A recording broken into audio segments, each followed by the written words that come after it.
One fighter down.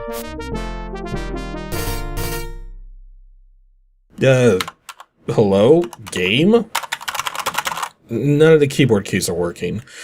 It is thoroughly locked up, and this is only the second mission out of like 30-something. Oh boy.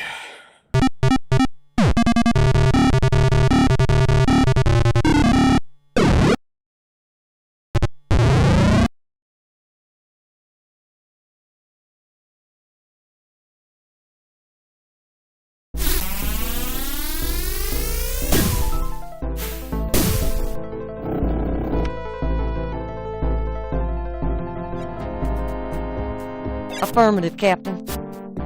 The Imperial Guard will kill you.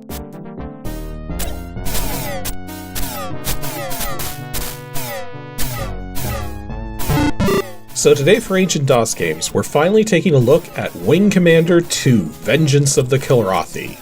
This is actually a game I've been sitting on for a long time now, as I'd covered the original way back in 2013. And given what I already knew about the sequel, I wasn't sure just how long of a video I'd be able to make out of it. But I hit a point in my work this month where it didn't bother me one way or the other whether I ended up with a short video or a long video, so I figured it was high time to give this game a proper once-over. The result of which being, I have some things to say about this game. Now let's get this out of the way before I go any deeper. For its time, Wing Commander 2 is a proper sequel, taking an original formula and adding to it while changing as little as possible. However, you may also recall in my coverage of the original game that I said the original was a great game aged poorly. This sequel is an even greater example of this dichotomy, being a better game than the original Wing Commander for its time, but aged even worse. However, because so much of the game is so similar to the original, we're mostly going to be focusing on what changes and additions were made, then going over the key reasons why this game has aged so badly. But more importantly, the steps you can take to mitigate those shortcomings so that the game is more readily enjoyable and less likely to cause your blood to boil over.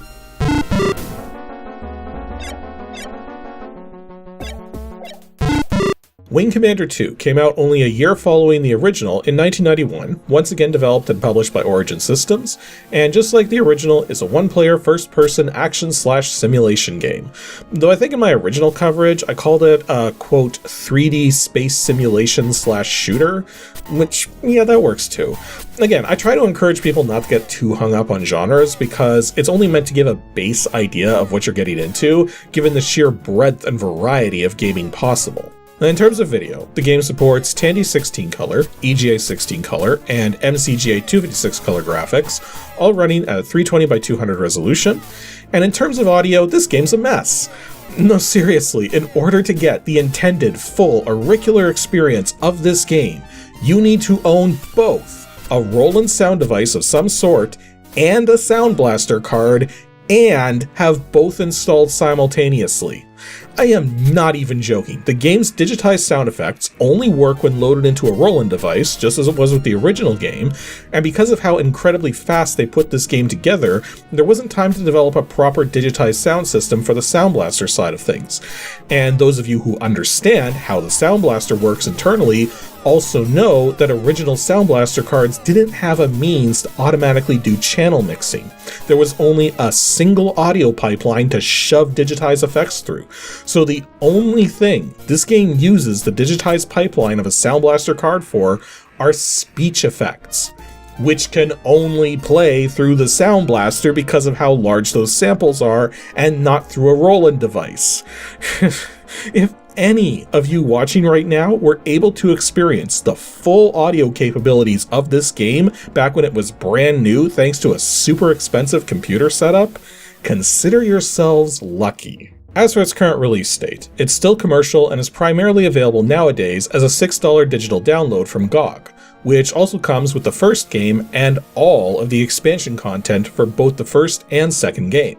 It also frequently goes on sale for half off, just in case you're only mildly interested in grabbing a digital copy. Now, as for physical copies, this one's pretty common, not too hard to find, and has relatively fair prices depending, as loose copies tend to go for between $5 and $10, while fully boxed copies vary depending on which release it is. with original releases being considerably more expensive, typically between $50 and $70, while later fully boxed re-releases are cheaper, going for between $20 and $40. Now, apart from the sheer quantity of different re-releases of the game, along with its expansions and add-ons, also be mindful that when searching for this game, you're liable to pull up a bunch of listings for Wing Commander Privateer 2, which is a later spin-off game in the Wing Commander series and not the same thing. But yeah, not too hard to find physical copies, so long as you're not beholden to a specific release. I will speak with Prince Drakarth alone. Guards, you are dismissed. Arise, grandson. The story for Wing Commander 2 starts sometime following the end of the expansion content for the original Wing Commander, whereby the Tiger's Claw, one of the most important carrier ships of the Confederation, and the one the player serves on for the entirety of the first game and its expansions, is engaged in a critical mission to take out the Kilrathi High Command. Now, several of its fighters are out on patrol, including the player, when all of a sudden, a wing of Kilrathi ships appear out of nowhere at point-blank range and blast the Tiger's Claw into oblivion with a barrage of torpedoes. While most of the pilots, which were out on patrol, were well out of range when this happened, the player was close enough to witness the sneak attack. Unfortunately, following the attack, because the player was so close at the time yet survived, because the player's flight recorder was damaged and unable to record anything, and because the idea of the Kilrathi being able to make their ships completely invisible was an absurd notion, the player ends up being blamed for the attack by some, or just blamed for general cowardice by others. Regardless, the player has their rank stripped back down to captain and ends up reassigned to a relatively unassuming monitoring station at the edge of Confederation space in the Enigma sector. We then skip ahead 10 years and begin the game proper, with the player going out on a rare patrol mission with one of his colleagues from the station, expecting just a basic sweep with nothing to report, but let's be real, if that were the case, we wouldn't have much of a game now, would we? And yeah, just as before in the original Wing Commander, the game has you name your pilot appropriately. Only this time around, you input both your first and last name and the call sign you want to go by.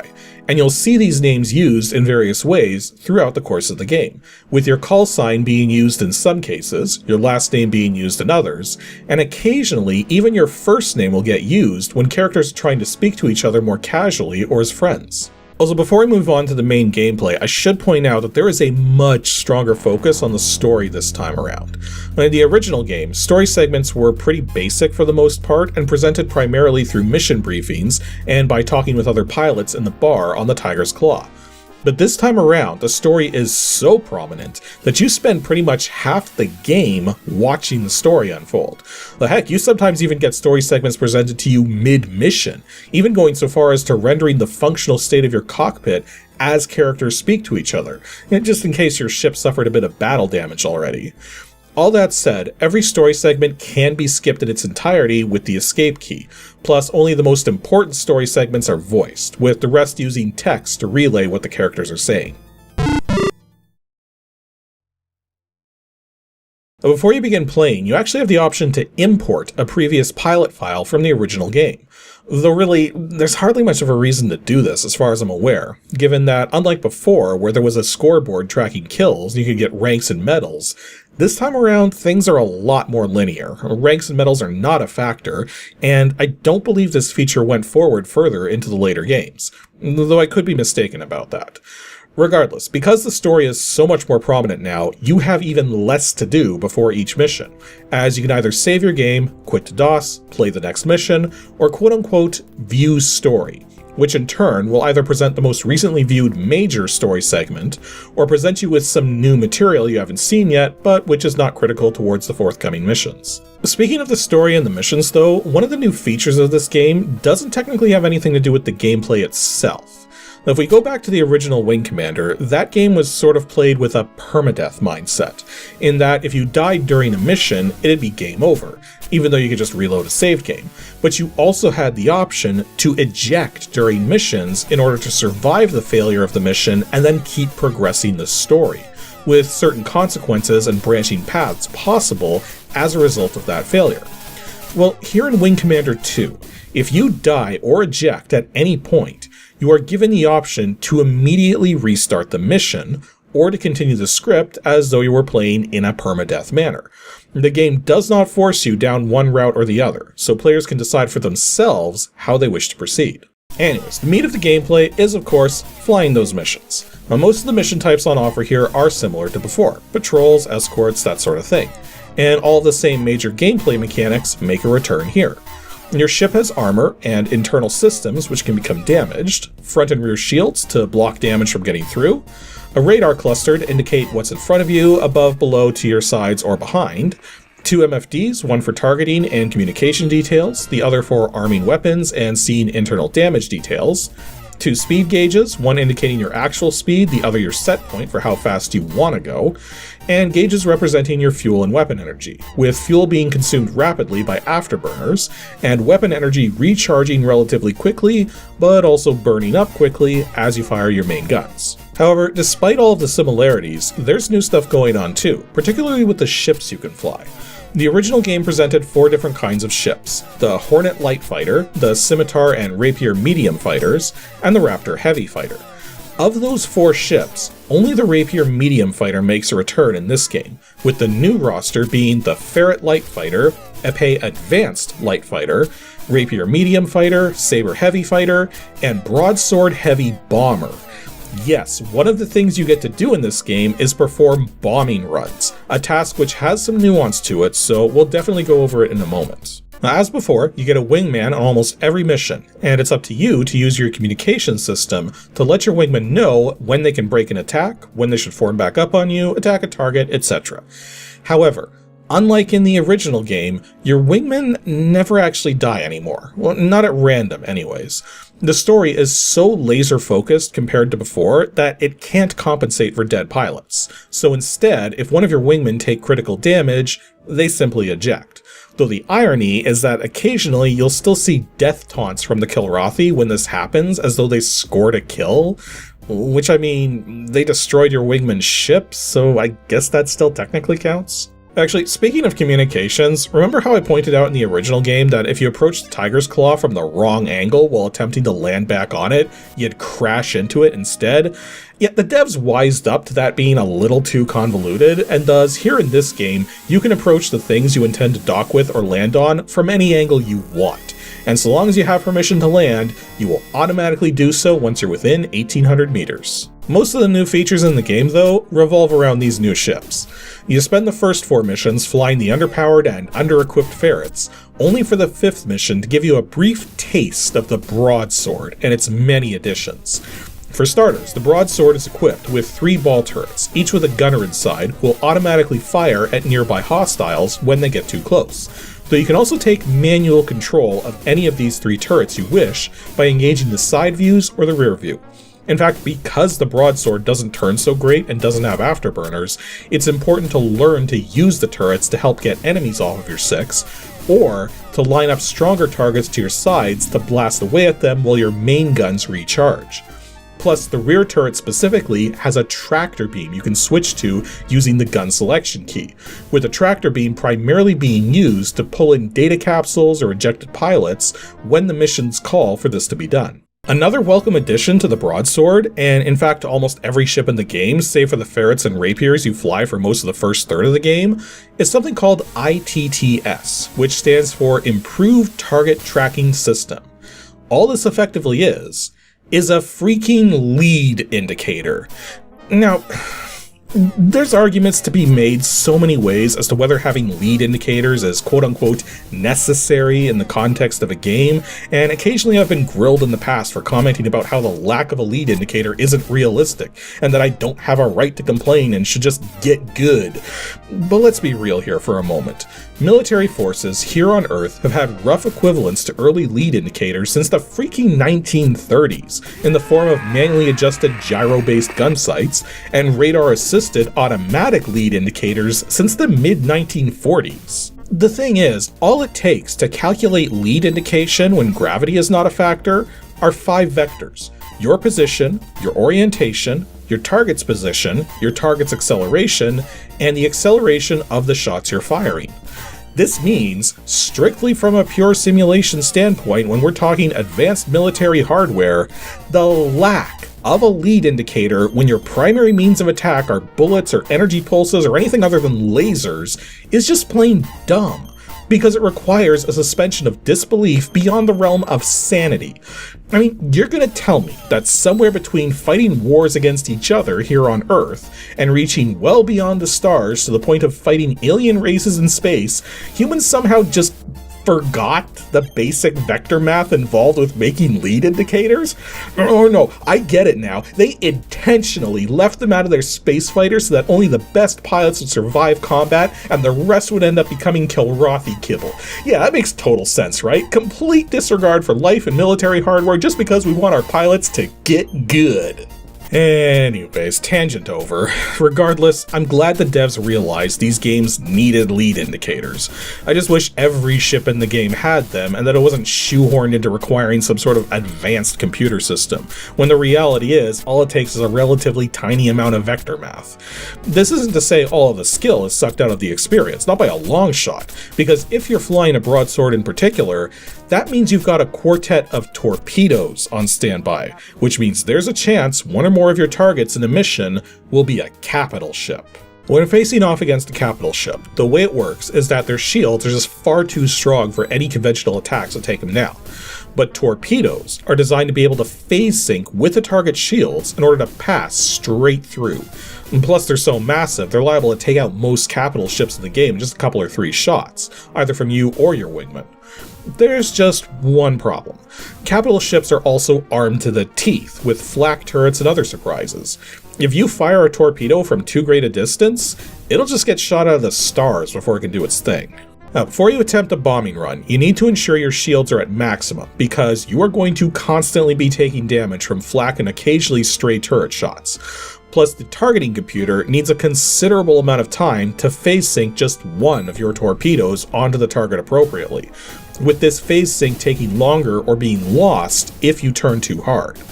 Then, once you feel you're close enough, definitely no further than 2,500 meters, and the torpedo is appropriately locked and ready, you can release it. Then veer away, because if the capital ship explodes while you're too close, it may take you out with it. Anyways, the other 2 new fighters, the Epee and the Saber, don't add anything new not already witnessed with the broadsword, but quite frankly, for a while, I wasn't even sure I was going to be able to make this video because I ran into one of the other new quote-unquote features of this game, more invisible and more insidious than the freaking Straka stealth fighters. Oh, I can already hear a bunch of you complaining that this game's not that difficult, that you've beaten it multiple times and never run into any issues, and quite frankly, you're probably right. The thing is, I'm not here to complain that the overall difficulty of the game is too high or too low. I'm here to complain about what this game is secretly doing with the difficulty behind the scenes where no one can see it. First, a little context. I went through the first 8 missions of this game with little to no difficulties, clearing each mission in sequence in either my first, second, or third try. But then I got to the 9th mission, or more specifically, the first mission after the first story branch while staying on the main story arc, internally labeled as Gorakar A, which is also the first mission in the game where you fly a rapier and have the Kilrathi defector Hobbs as your wingman. To say this mission ended up as a brick wall for me would be an understatement, because no matter what I did, no matter what I tried, no matter how I approached the mission, no matter what orders I gave, no matter which targets I tried to take out first or second or whatever, I could not beat this mission. And I tried for 4 freaking hours. Though to be fair, a solid portion of that 4 hours was spent rebooting the game over and over, trying to find ways to avoid a crash bug with this mission, which kept cropping up after every couple or 3 attempts, which I was never able to completely fix. As my frustration mounted, I even looked up what few walkthroughs existed, which didn't really provide any help, other than to say that one of the fighters during the second round of combat was an elite fighter. But there was no consensus as to whether it was better to take out that elite fighter first or last. I even watched some online playthroughs, and the people there weren't playing any different than I was. Heck, they weren't even aiming any better than I was. But I did notice something peculiar. Because I had ended up replaying the mission so many times, I had gotten accustomed to how the enemies were moving and attacking. They were really fast and really deadly, frequently taking out Hobbs early in the first battle or early in the second battle, no matter how well I fought on either. Well, heck, I even saw Hobbs go down once at the start of the second round of combat in this mission, despite still being in good shape, just seconds into joining the fray myself. Now, if we contrast this to what I saw when watching playthroughs of this mission online, in those playthroughs, the enemies felt inept, as in they weren't as fast, they weren't as aggressive, and they were generally just easier to line up and target. It was like the game had been put on easy mode or something, but the game doesn't have any difficulty options. It just has one base level of difficulty applied throughout the entire experience, right? Wrong. As a last resort, I began looking through cheats to see if there was something I could do to get past this mission and maybe figure out what was going on, and that's when I discovered that this game has a new feature the original did not have, referred to internally and even in the advertising blurb on the back of the game's box as dynamic intelligence, which you would probably more easily identify nowadays as one of the worst game mechanics ever put into any games ever made. Adaptive difficulty. This is something I've talked about before at length in my filler coverage of One Must Fall Battlegrounds, but the reason adaptive difficulty is a neat idea in theory but a terrible mechanic in practice is because it's meant to keep the difficulty on par with how well the player is playing, but because games are crafted with certain degrees of difficulty in mind already for the various obstacles the player will face, when there's a sudden jump in the crafted difficulty of an encounter, if the adaptive adjustment has brought the difficulty too high, the player's just going to lose, over and over and over and over again, not even remotely understanding what they're doing wrong. And it isn't until they play worse that they're actually going to clear said obstacle. Adaptive difficulty inherently encourages players to game the system rather than play skillfully, because the more skillfully they play, the less likely they'll be to succeed. The way it works here in Wing Commander 2 is both incredibly basic and incredibly short-sighted. At all times, the difficulty ranges between 0 and 10 points, with the initial base value for new pilots being pegged at 5. And while that base value can change over the course of the game, I'm not sure what causes it to change. Beyond that, the current value is reset to the base whenever you start a mission, that goes up whenever you and only you successfully hit targets, and drops down whenever you take hits. The problem here is that because the odds are always stacked against you in terms of numbers, if you are playing skillfully, you will generally dish out way more hits compared to how many you take, especially since you spend a solid third of the game flying light fighters which can only take a few hits in rapid succession without being blown apart. And you're going to end up taking out way more of the enemy ships yourself than your wingman will. Thus, one way or another, that difficulty rating shoots up by the time a mission is over with. What was happening to me in this mission is my base difficulty had somehow managed to increase up to 6 or 7, which not only made the first fight in the mission more difficult, but it meant if I survived that first fight, my difficulty would likely be maxed out following, which made the harder second fight borderline impossible, especially given that your wingmen are not affected by this adjustment. Thus, the harder the enemy fighters get, the less likely your wingman will be able to stick around to assist. Also, the footage I was watching online was captured from a modern update port called WCDX, which takes the Windows 95 port of the game and makes it work better on modern Windows systems. But because there were a number of changes between the original release of the game and the Windows 95 port, it's entirely possible that the dynamic intelligence factor is not behaving the same, especially since the devs were very receptive to player feedback, so it's entirely possible the Windows 95 port is just easier overall, but I don't actually know the answer to that one. Thankfully, all was not lost. The original DOS version of the game has a special debug mode you can put the game into by adding the command line parameter origin, capital O, lowercase the rest, with no hyphen or slash or anything. Once in debug mode, nothing actually changes, but by pressing the I key on the keyboard, the game will tell you what the current dynamic intelligence factor is, and you can then use Control I to manually lower it and Alt I to raise it.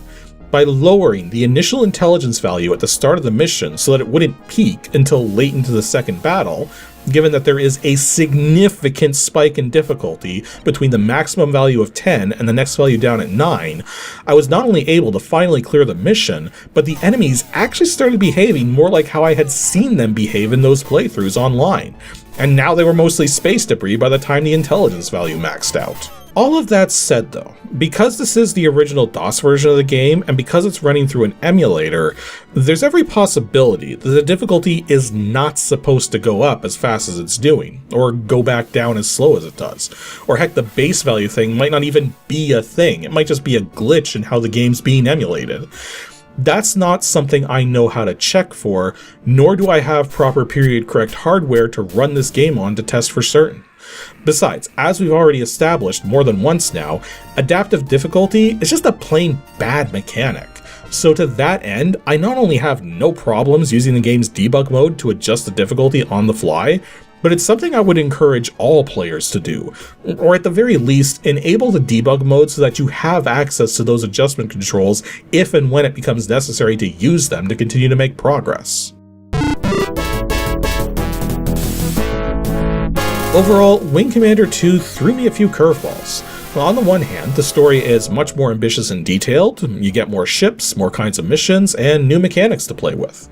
But on the other hand, it's deciding in the background whether you live or die depending on just how quickly you dish out the damage, while at the same time making you spend a third of the game flying ships which are as fragile as tissue paper. As such, this original DOS release of the game is best suited to fans of the series and not newcomers to the series.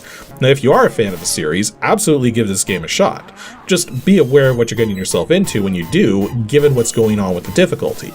And if you want to give the Wing Commander series a shot for your first time and want to start with its earlier titles, I'd say start with the original, not this one. Especially since there's one final hurdle we need to talk about.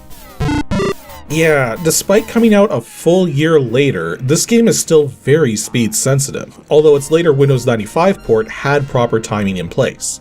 If you happen to have the Windows 95 release of the game, go get WCDX and never look back, as that would be the optimal way to play the game nowadays. But if you're stuck with the DOS version, or want to run it instead for whatever reason, you're going to need to decide on the cycles count. GOG puts this at 8,000 cycles by default, but I find that's too high, with the more appropriate range being between 4,000 and 6,000, with most of my game footage captured at 6,000. Next, if you plan to play the game with a joystick or gamepad, you should manually set the joystick to CH flight stick mode, turn off button wrap, then create a custom key mapping for the game using DOSBox's built-in key mapper, whereby you remove almost all of the joystick mappings save for 3: the first X-axis, the first Y-axis, and button 1. From here, you can now safely remap the rest of your joystick or gamepad buttons and axes to other keyboard controls. The last thing to be aware of is that for some reason, at least while playing this game emulated through DOSBox, it has major lockup and crash issues, some of which are consistent and occur in the same spots all the time, some of which are random but become more likely to occur the more times you have restarted missions since booting the game, and for some reason, it's all related to the positions of the game code in conventional memory. Now, I've tried my best to understand what exactly is going on, and even conferred with others who are smarter about this stuff than I am, and really, there's just not a good way to know for certain what exactly is going wrong here. To that end, there is a partial solution. DOSBox includes a command called loadfix, which can be used to consume portions of conventional memory, and this in turn eliminates the consistent crashes while reducing but not completely eliminating the random crashes. What's odd about this though, is that the original loadfix command, prior to DOSBox being a thing, was used for an entirely different reason to fix an entirely different problem. So that kind of just adds to the confusion. Now, after a bunch of testing with DOSBox, I found that you specifically want to run loadfix with -36 as your memory parameter, WC2 as your executable, and you probably want to punch in the origin word as well for access to the debug mode keys. Any less than 36 kilobytes as the memory parameter, and the random crashes will become more frequent and the consistent crashes may come back, while any more than 36 kilobytes and the game's speech system will simply refuse to function. Anywho, that'll be all for today's episode of Ancient DOS Games. Next up, 2 Saturdays from now, on May 16th, will be an ADG Pro video. And this time around, we're going to be taking a look back at a particular dungeon crawl to see if we can discern just how big of an effect character stats play towards your success or failure in said game, and by how much. So be sure to stay tuned to see us dissect some mechanics and compare some probabilities.